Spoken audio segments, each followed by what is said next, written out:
Thank you very much. Now we move on to our next news.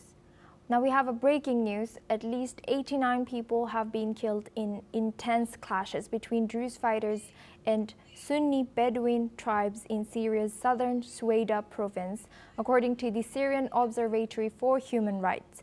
The monitor reported that the dead included 46 Druze fighters, 18 Bedouin fighters, 4 civilians from Sweida, 14 members of Syria's security forces, and 7 unidentified individuals in military uniforms. Syria's government has deployed security forces to contain the escalating violence, which has marked one of the deadliest outbreaks in the region in recent years.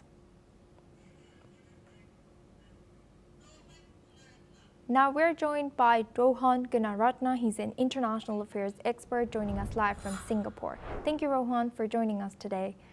Welcome to NewsX World. What measures are generally taken by governments to stabilize regions experiencing such intense violence?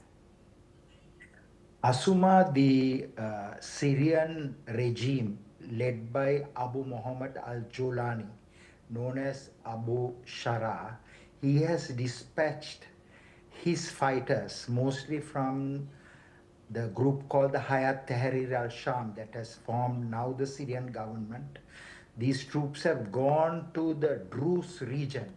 That region is in the north of Israel, south of Syria. It is a part of the Syrian territory. And of course, they have fought with the Druze because the Syrian regime, the new Syrian regime, wants to take control of the Druze territory. And the Druze don't want these Syrian Islamists to come there, because wherever the Islamists went, they disrupted the churches and they disrupted the Shia practices.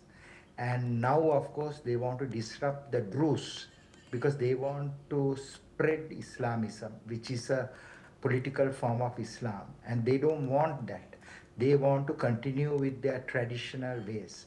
And of course, the Israel government, the Israeli authorities are supporting the Druze, and Israel will continue to assist and even step up assistance to the Druze, because the death of those Druze is a matter of concern for Israel.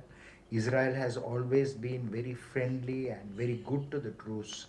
So Israel will protect the community of Druze in Syria because of the traditional alignment and the friendship between the Druze and the Jews.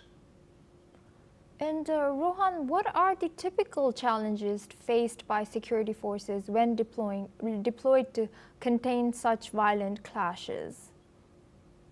What we have seen is that since Abu Muhammad al-Jolani, alias Abu Shara, became president, he has used his own group called Hayat Tahrir al-Sham to go and quell the uprising and the resistance of the Shia. He has also done that with the Christians, and now he is doing with the Druze. So he is an Islamist.